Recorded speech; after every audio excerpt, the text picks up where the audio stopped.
This is momentum selling. Earn trust early, remove friction, and show up in a way buyers remember. Let's get to work. Today we're going next level on what I like to call the sales secret weapon, ease. Let's hit some research. Study after study shows buyers instinctively trust and prefer working with people who make things simple and reduce the mental load. The science gets pretty clear. When the process feels straightforward, clients relax. They make decisions faster, with less second-guessing, and are way more likely to stick around for the long haul. But here's the kicker. Ease is rarely about some grand gesture. It's the small choices you make. Are next steps obvious? Are emails clear and free of jargon? Are you quick to respond? Do you answer your phone? Do you call if you're going to be late? Are you going the extra mile? Every time? Does the buying process feel like walking down a well-lit hallway instead of an obstacle course? Build momentum by making things easy. It's genuine human thoughtfulness, not pressure or polish, that gets remembered. Make it easy. Make it remarkable. I love this because it's smooth and seamless when it's done right. I had this client once, really brilliant, but he got stuck deciding on basically everything. The minute we simplified his options, 3 choices, plain words, no guessing, his whole voice changed. He went from tense to totally at ease, even joked he finally got what we were selling. I mean, if you can translate your offer so it feels like the next step just happens naturally, you're head and shoulders above the other folks still relying on complicated presentations. Yeah, that's so real. Even a simple change like calling if you're going to be a few minutes late. Clients love that. I started calling even when I was going to be on time, and my close rate increased significantly. Just wanted to let you know I'm on my way and I should be there right at 9 o'clock. Be the one in your industry not making folks chase answers. Ease is an edge you can build every day with stuff that sometimes just feels like, well, being human. Like just making it so nobody's sweating what comes next. That's where trust clicks in, not with a fancy pitch.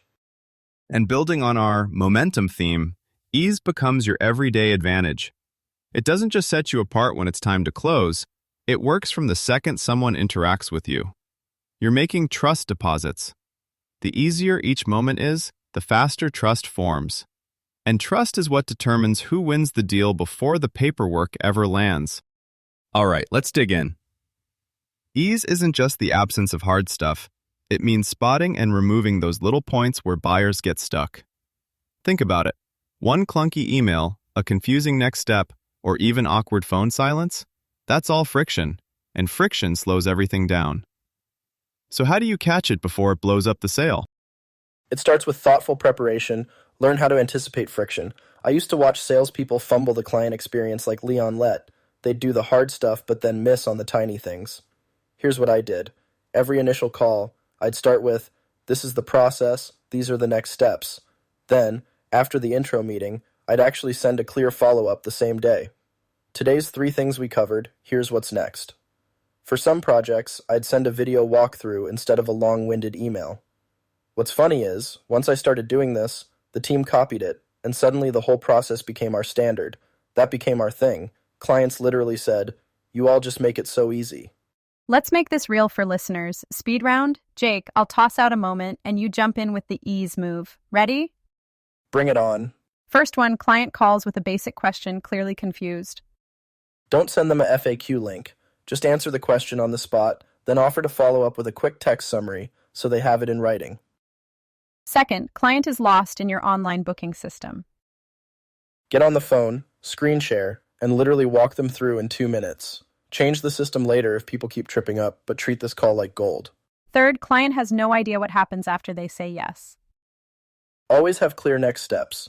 Here's what happens once you approve. Be proactive, clear next steps every time. How about too many options, client is overwhelmed? Pick 3, lay them out, a single sentence each. Most folks usually do one of these 3. Based on what you told me you want to accomplish, I suggest this, and here's why. Last one, confusing paperwork, everyone dreads it. Pre-fill what you can, color code the signature lines if you have to, and send a note, "If anything here is weird or doesn't make sense, call me right away." Or better be present and do it with them. That's the blueprint. Spot friction, make a tiny adjustment, and momentum just flows. Whether it's the first email or the closing call, The small stuff becomes the signature move people notice and remember. It doesn't take a genius, just a little care and paying attention to the speed bumps before they slow you down. The opportunities are endless. Let's bring it home. Ease isn't a one-off trick or some talent you're born with. It's a habit you build. One little upgrade at a time, you wire your brain to spot friction and remove it almost automatically. And when ease becomes your default mode, clients sense it before you ever get to the fancy presentations or closing techniques. But how do we know our clients and prospects are feeling the ease? You can just hear it. Clients are more comfortable, the conversation flows, and people start thanking you more often than you expect. I'll get these emails a day after a call. Hey, that was the easiest meeting I've had all month. Or clients refer people with, she just made it so simple. That's your cue you're doing it right. It's not applause, it's relief. Their day got easier, not harder, and folks remember that way longer than a product pitch. Here's what I always do every single post call, even if I'm running late. I grab my notepad and literally check, did I make each step obvious and easy, or did I throw an extra hoop for the client to jump through? Sometimes I'll circle one spot and just tweak it next time, even if it's tiny. And if I forget, believe me, I hear about it. Clients will let you know when things got clunky. So that's my push. Take 30 seconds after your meeting and ask, did I actually make this smooth? Turns out, that habit alone will change your close rate way more than the newest sales tech ever will. That's your action step. Practice ease on purpose. After every meeting, look for just one thing to make simpler next time. When you do, trust builds, momentum follows, and soon you're that person clients can't stop recommending. And remember, the most remarkable thing you can do is usually the simplest. Give ease as your default and never stop finding ways to improve. Yep, keep it human, keep it smooth, don't complicate what can be kept simple. One little fix at a time, and suddenly you're the one everyone trusts. And that's what matters. That's all for this episode. We'll be back with more on building trust and momentum, one frictionless moment at a time. Thanks for listening. See everyone in Chapter 6. You've been listening to Momentum Selling. Turn today's idea into one repeatable habit. Stay consistent, stay human, and we'll catch you on the next episode.